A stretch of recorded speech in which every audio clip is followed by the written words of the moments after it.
Good morning students. अभी हम बट्टे से संबंधित प्रश्न सॉल्व करने वाले हैं। तो बट्टा किस समय डेबिट किया जाता है उस पर इस प्रश्न में आपको ध्यान देना है। तो प्रश्न है, लालजी के पास सोनी लिमिटेड के 20 रुपये वाले 100 समतांश थे जो 10% बट्टे पर निर्गमित किए गए थे। तो यहाँ पे 20 रुपये वाला एक अंश है और बट्टे की दर 10% है, मतलब कि आपका अंश 20 का 10% 2 रुपया होता है। 2 रुपया घटाकर निर्गमित किया जाएगा, अर्थात 20 में से 2 घटेगा तो 18 रुपये पर ये अंश निर्गमित होगा। तो सिर्फ लालजी के पास लालजी से ही संबंधित प्रश्न दिया है। यहाँ पे 100 समतांश उनके पास थे और जो बट्टे पर निर्गमित हुए थे अर्थात 18 रुपये पे निर्गमित हुए थे। 20 में से 10% घटाकर 2 रुपया घटाकर 18 रुपया उसमें निर्गमित किया गया था। लालजी ने ये अंश खरीदे थे। अभी 4 रुपया आवेदन पर और 4 रुपया आवंटन पर इन्होंने चुकाए थे, बट्टा घटाकर चुकाए थे, किंतु प्रथम याचना के 5 रुपये और द्वितीय अंतिम याचना के 5 रुपये का भुगतान उन्होंने नहीं किया था। तो इन्हीं सूचनाओं के लिए आपको प्रविष्टियां देनी है। तो प्रश्न किस प्रकार से सॉल्व होगा इस पर पूरा ध्यान देना, इंपॉर्टेंट क्वेश्चन है ये भी, तो इस पे विशेष ध्यान देते हैं। तो सबसे पहली प्रविष्टि, लालजी ने सब अंशों के लिए आवेदन किया था और आवेदन की दर 4 रुपया थी, इसलिए 4 रुपये की दर से उन्होंने आवेदन राशि पहले भेजी है, कंपनी ने प्राप्त की है। तो सोनी लिमिटेड का जर्नल करके ऊपर हेडिंग लिख लेना।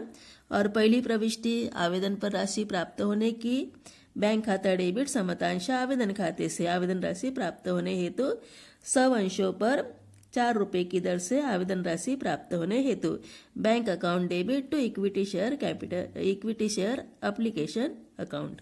तो ये सबसे पहली प्रविष्टि होगी।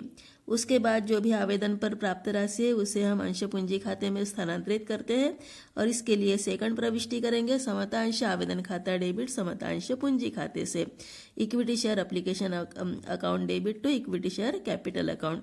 जो भी रकम मिली है यहाँ पे आवेदन में वही रकम अंश पूंजी खाते में स्थानांतरित होगी, अंश पूंजी खाते में आवेदन राशि स्थानांतरित करने हेतु। ये रहेगी दूसरे नंबर की प्रविष्टि। फिर उसके बाद आवंटन देय होगा। तो अगर आपने ध्यान दिया होगा प्रश्न में, तो 4 रुपया आवेदन पर है, 4 रुपया आवंटन पर है, 5 रुपया प्रथम याचना पर है, 5 रुपया अंतिम याचना पर है, अर्थात टोटल अगर करते हो तो 18 रुपया दिख रहा है। अब यहाँ पे अंश पूंजी में तो टोटल 20 रुपया ही जाना चाहिए और कंपनी 2 रुपया बट्टा घटाकर अंशों का निर्गमन कर रही है, इसलिए बट्टा जो रहेगा अंश निर्गमन पर बट्टा, कंपनी को अंशों पर हानि हो रही है अंशों के विक्रय पर, और इसीलिए अंश निर्गमन पर बट्टा डेबिट में दिखाई देता है। और इसका प्रभाव आवंटन के समय ही आपको दिखाना पड़ता है, जब आवंटन राशि देय होती है उस समय।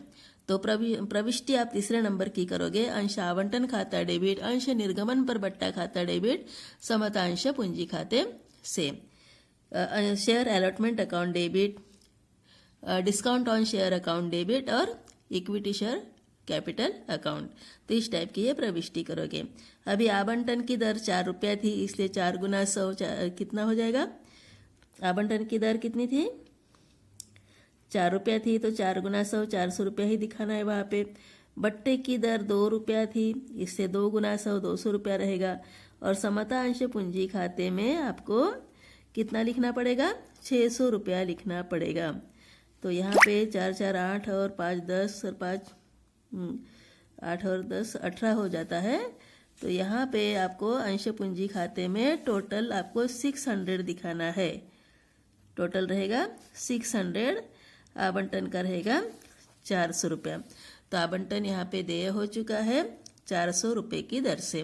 तो इस टाइप से ये तीसरे नंबर की प्रविष्टि हो गई। ठीक से ध्यान देना है। तीसरे प्रविष्टि पर अंश आवंटन खाता डेबिट, अंशों पर बट्टा खाता डेबिट, समतांश पूंजी खाते से रकम है आवंटन के आगे 400 है, अंश निर्गमन पर बट्टे के सामने 200 है, 2 गुना 100, और समतांश पूंजी खाते के सामने 600 रुपया रहेगा। टोटल अमाउंट रहेगी पूंजी में जाएगी, क्योंकि अंश पूंजी खाते के क्रेडिट में 20 गुना 100 2000 रुपया ही दिखना चाहिए।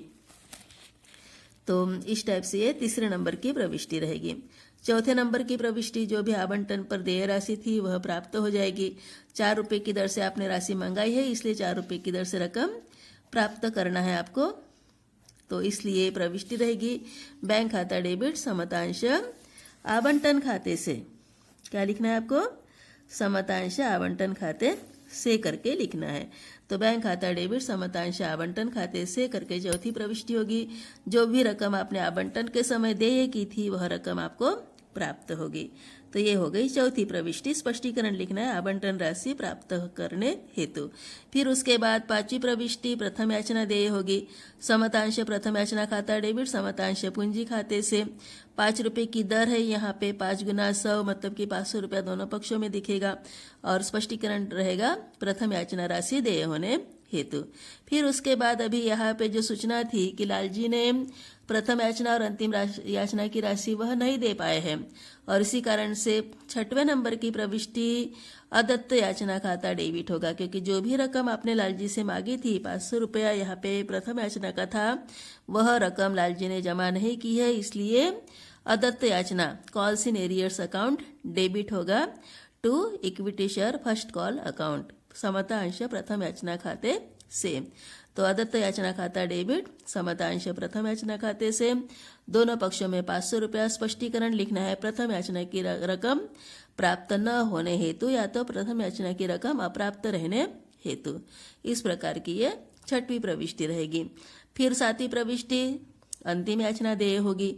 अंतिम याचना देय होते समय वैसे ही प्रविष्टि होगी। समतांश अंतिम याचना खाता डेबिट समतांश पूंजी खाते से। स्पष्टीकरण में लिखना है 5 रुपए की दर से अंतिम याचना देय होने हेतु। और फिर 8वीं प्रविष्टि, अभी यहाँ पे इन्होंने दोनों भी याचनाएं नहीं चुकाई थी, इसलिए 8वीं प्रविष्टि में भी आपको क्या लिखना है? Calls in arrears account debit to equity share last call account. अदत्त याचना खाता डेबिट समतांश अंतिम याचना खाते से 500 रुपया दोनों पक्षों में आएगा, और स्पष्टीकरण रहेगा अंतिम याचना की रकम प्राप्त न होने हेतु। तो इस टाइप का ये प्रश्न है। तो आशा करते हैं यह प्रश्न आपको समझ में आ गया होगा।